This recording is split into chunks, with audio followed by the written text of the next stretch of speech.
2011년 우리나라 특수요원들에 의해서 마치 영화의 한 장면과도 같은 인질 구출 작전이 있었습니다. 그것이 아덴만 여명 작전이었어요. 당시 TV로 지켜보신 분들은 기억나실 겁니다. 소말리아 해적들이 원양 어선인 3호 주얼리호를 피납하여 인질들을 볼모로 돈을 요구했었어요. 이 소식을 접한 우리나라 청해부대가 긴급히 특수부원들을 소집하게 됩니다. 그리고는 피납된 배와 아주 유사한 배를 가지고 배의 구조를 익히면서 침투 훈련을 하게 됩니다. 그 과정에 파도로 흔들릴 것을 생각하고 흔들거리는 그네를 만들어서 그 위에서 올라타 사격을 하기도 했습니다. 그야말로 치밀한 맞춤형 훈련이라 할 수 있었죠. 이렇게 훈련을 마친 특수요원들 새벽 여명 시간에 주얼리호에 침투하여 들어가 인질들을 아주 멋지게 구출해냈습니다. 이에 따른 희생도 조금 있었지만 아주 완벽한 구출작전, 치밀한 구출작전이었어요. 세계가 깜짝 놀랐습니다. 당시 천안함 사건 때문에 군부가 참으로 시끌시끌했었어요. 그런데 이 구출작전으로 인해서 군의 사기가 올라갔고 또 나라의 자존심도 든든히 세워지곤 했습니다. 오늘 본문도 세상 가운데 볼모로 사로잡혀 있는 영혼을 구출해내는 그런 이야기입니다. 세상 인질을 구해내는 것 이상으로 이 영혼 구출 작전 참으로 쉽지 않습니다. 많은 희생과 어려움이 따르게 되죠. 2절에서 밝히고 있는 대로 이미 바울은 빌립보에서 영혼 구원하는 일에 많은 고난을 겪기도 했습니다. 그중 하나가 귀신 들린 여종을 고쳐준 그런 일인데요. 사도행전 16장 16 이하에 보면 이 여종이 점을 쳐서 주인에게 돈을 벌어주곤 했습니다. 그런데 어느 날 바울 일행이 전도하는 것을 보고 이 사람들은 하나님의 종들로 구원의 길을 전하는 자라 하면서 계속 따라다니는 거였습니다. 옛날 어렸을 때에 제가 살던 동네에도 점치는 일이 종종 있었어요. 귀신 들린 무당이 작두를 올라타 방울을 흔들며 구슬을 했습니다. 이를 구경하게 사람들이 많이 몰려들었습니다. 그 구경 중에 예수를 아주 잘 믿는 사람이나 목사님이 있으면은 구풀이가 안 된다고 자리를 떠나라 하면서 막 따지는 거였습니다. 그런데 오늘 이와는 반대로 귀신 들린 여종이 바울을 따라다니면서 귀찮게 하고 있는 거예요. 바울은 이 여종을 안타까이 여기고 귀신아 예수 이름으로 명하노니 그에게서 나와라 하면서 쫓아내게 되죠. 한마디로 귀신에 사로잡힌 영혼을 바울이 구출해냈던 것입니다. 이로 인해 여종이 정상적으로 돌아오면서 신통력이 떨어지고 더 이상 돈벌이를 할 수가 없게 된 것입니다. 이에 화가 난 주인은 빌립보 성을 요란케 한다 하며 바울과 실라에게 누명을 씌워 고발을 해요. 결국 바울과 실라는 매를 맞고 발에 착고까지 채워져 감옥에 갇혀 들어가게 됩니다.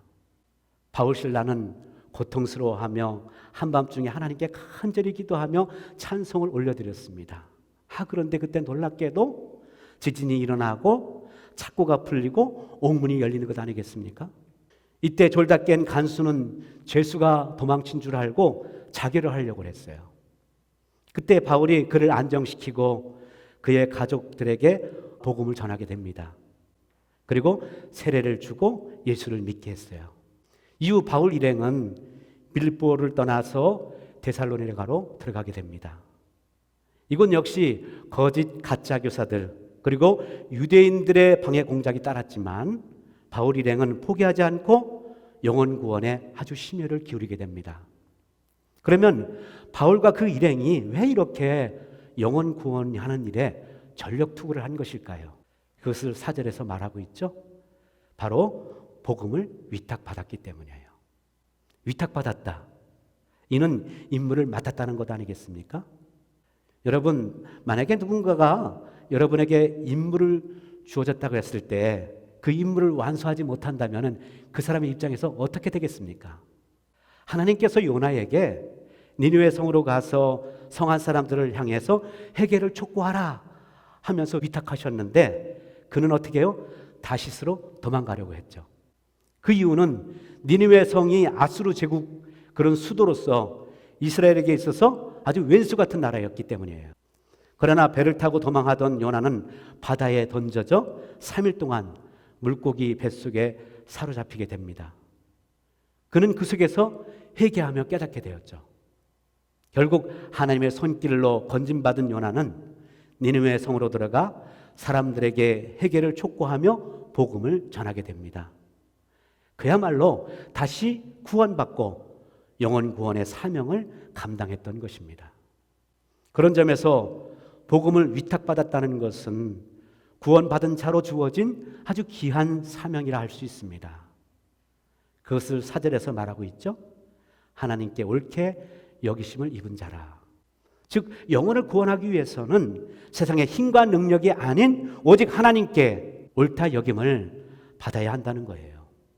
바울은 원래 유대교 바리새인으로 기독교인들을 핍박했던 그런 사람 아닙니까? 그런 그가 기독교인들을 사로잡기 위해 다메섹으로 가던 도중 사울아 내가 왜 나를 핍박하느냐 하는 주님의 음성을 듣게 됩니다. 강한 빛에 의해 눈이 멀면서 사람 손에 이끌려 다메섹으로 들어가 3일 밤낮으로 먹지 못한 채 끙끙 앓게 돼요. 그때 예수님은 다메섹에 아나니아라 하는 제자에게 사울을 찾아가 기도하라 말씀하십니다.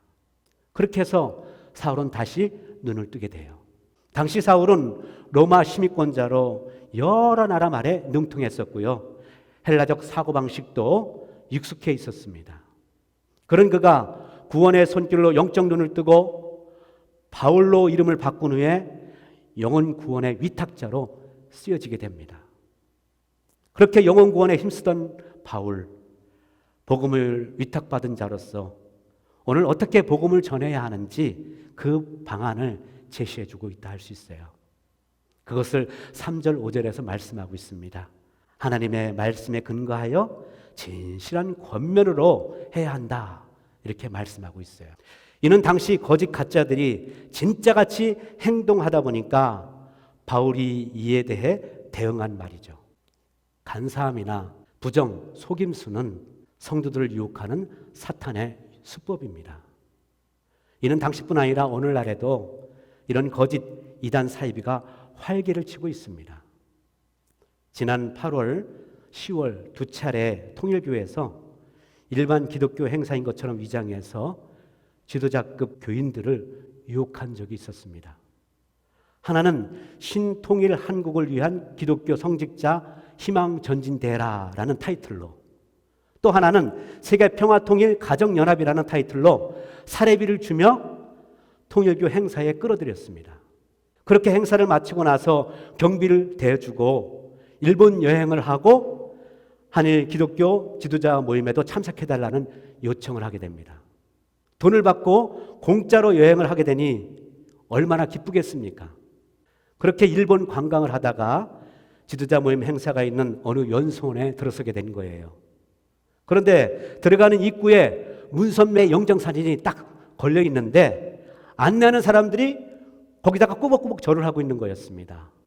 일본 기독교인들, 아이고 속았구나. 이게 다 통일교 행사였네?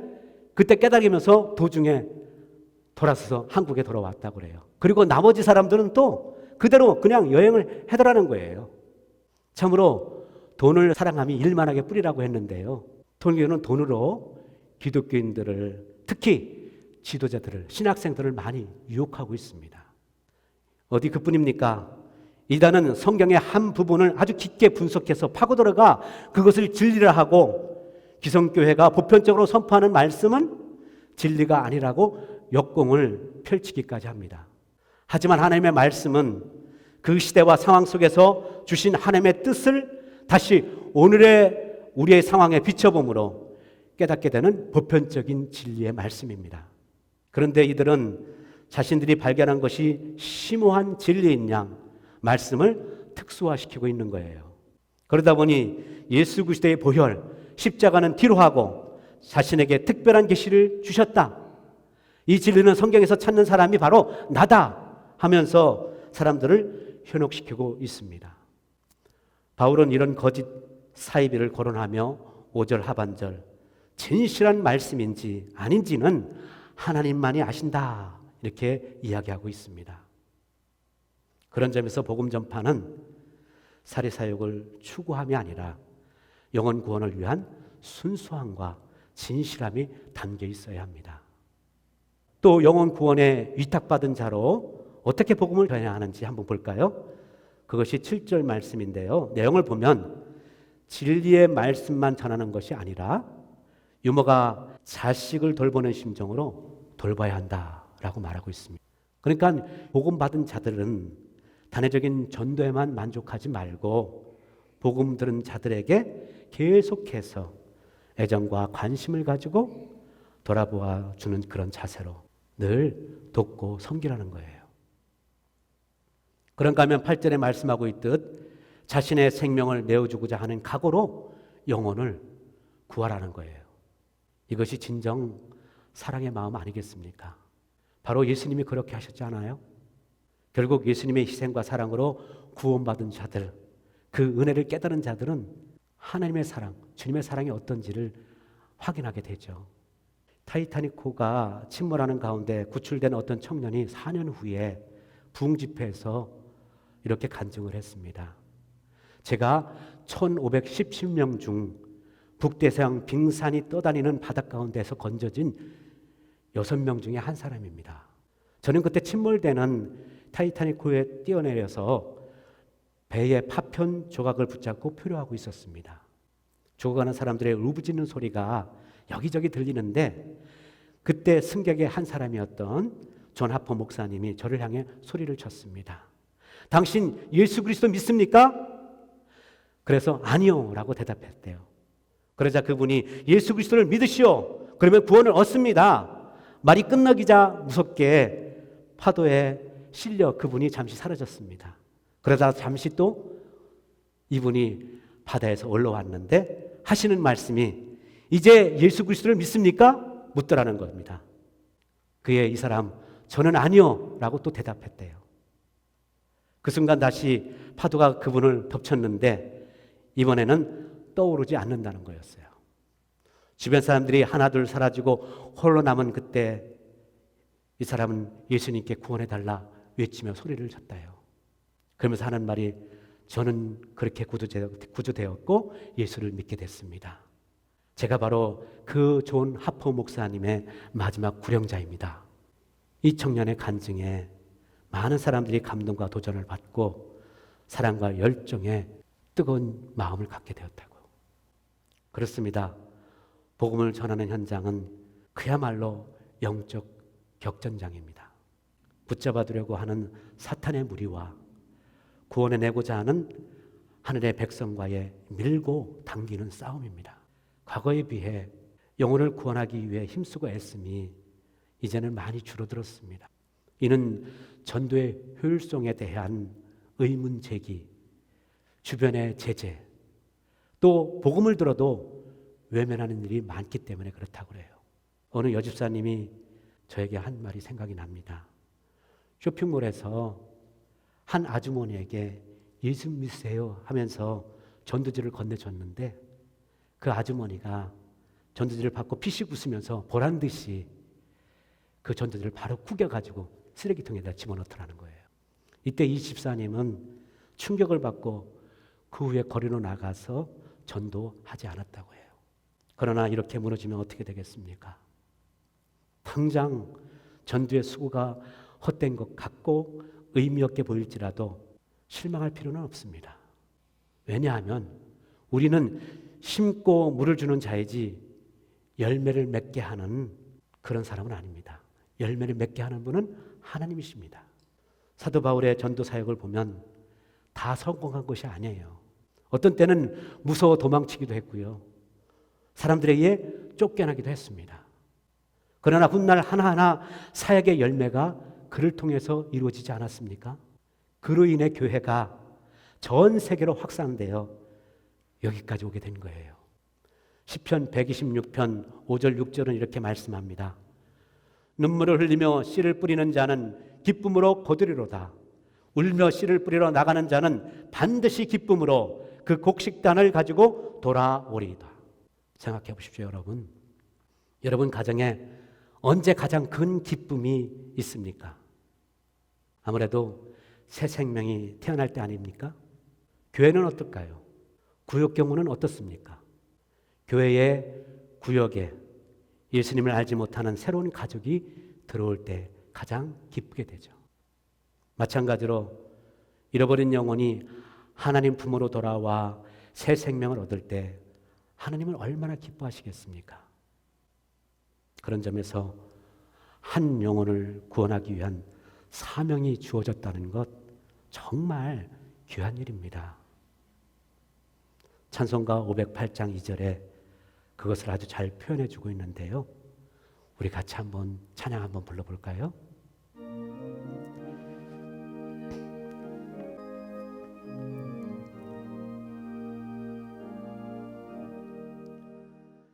주 예수 말씀이 온 세상 만민들 흉악한 죄에서 떠나라 하시니 이 말씀 듣고서 새 생명 얻으라 이 기쁜 소식 전하세 주에게 부탁하신 예 천사도 흠모하겠네 화목해 하라신 그 주의 말씀은 온 세상 널리 전하세.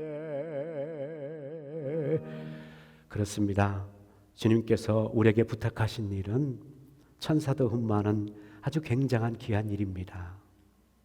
강단에서 흘러나오는 말씀, 묵상 중에 깨달은 말씀, 구역 모임에 나눈 말씀, 이 모두가 우리가 전해야 할 복음의 제목입니다. 그러므로 오늘 사전 말씀처럼 오직 하나님께 옳게 여기심을 입어 의탁받은 자로 하나님을 기쁘시게 하는 영혼 구원의 사명을 감당할 수 있어야 합니다. 바울과 같이 모든 삶을 뒤로하고 선교에 올인하는 선교사님들, 또 멀리 가지는 못하지만 보내는 선교사로서의 역할로 그런가 하면 주변 상황 속에서 안타까운 마음으로 전도적 사명을 이뤄가는 일로 어디서든 먼저 구원받은 자로 의탁받은 복음을 전하는 일 우리가 감당할 수 있어야 합니다. 전도협의회에서 사람들에게 가장 좋았던 전도 방법이 무엇이냐고 조사를 한 적이 있었습니다. 그 중에 몇 가지를 보면 만나서 이야기를 들려주고 힘들 때 기도해주기, 음식 함께 먹기, 성경 구절 등 문자 메시지를 보내주기, 그런가 하면 마음을 담은 작은 선물하기까지라고 합니다. 그렇다면 여러분 가운데에 이렇게 전도하지 못할 사람은 아무도 없을 겁니다. 다만 시도하지 않기 때문에 못하는 것이고요.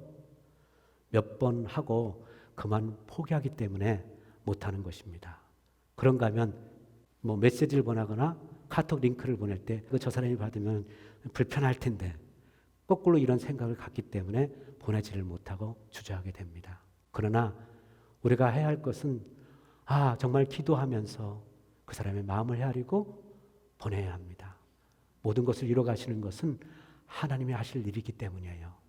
10명 중에 9명이 다 싫어한다 할지라도 한 명이 그래 정말로 들은 말씀 내 자신의 모습을 봤어 이렇게 한다면 구원받는 그런 통로가 되는 거 아니겠습니까? 오늘 선교 모임 후에 몇몇 곳을 정해서 전도를 하게 됩니다. 본질적으로 전도는 영혼 사랑의 마음을 담은 사랑의 작은 실천입니다. 결과는 하나님께 맡기고 우리는 복음을 위탁받은 자로서 나가면 됩니다. 화면을 보시고 사도행전 20장 24절 말씀 우리 다 같이 마음을 담고 한번 읽어보도록 하겠습니다. 나의 달려갈 길과 주 예수께 받은 사명 곧 하나님의 은혜의 복음 증거하는 일을 마치려 하면은 나의 생명을 조금도 귀한 것으로 여기지 아니하노라. 아멘. 주님은 말씀하십니다. 땅끝까지 이르러 내 증인이 되리라. 구원받았으니 구원하여라. 사랑하는 여러분, 하나님께서 여러분을 옳게 여겨주시고 복음을 위탁하셨습니다. 믿습니까? 때를 얻든지 못 얻든지, 환경이나 여건이 좋든지 나쁘든지 복음 전파에 힘쓸 수 있기를 바랍니다. 주변에 교회에 잘 다니다가 상처를 받아 떠난 사람, 또 함께 신앙생활 하다가 세상이 좋아서 교회를 떠난 사람, 그런가 하면 몇 번 전도하다 포기한 사람, 여러분 마음속에 전도 대상자를 정하시고 그들을 위해 기도하며 사랑의 마음을 품고 복음을 전할 수 있기를 바랍니다. 세상은 치열한 영적 전쟁터입니다. 여기저기 사단의 권세 아래 수많은 영혼들이 볼모로 붙잡혀 있습니다. 우리는 이들을 구출해내야 하는 그리스도의 군사로서 부름받은 자들입니다. 우리를 구원하시기 위해 독생자 예수 그리스도를 내어주신 하나님의 사랑을 기억합시다. 구원받았으니 구원하여라. 부디 영혼 구원의 사명 잊지 마시고요. 어떤 모습이로든지 묻 영혼을 구원해내는데 귀하게 힘쓰는 저와 여러분 우리 모두가 될 수 있기를 주님의 이름으로 축원합니다. 기도하시겠습니다.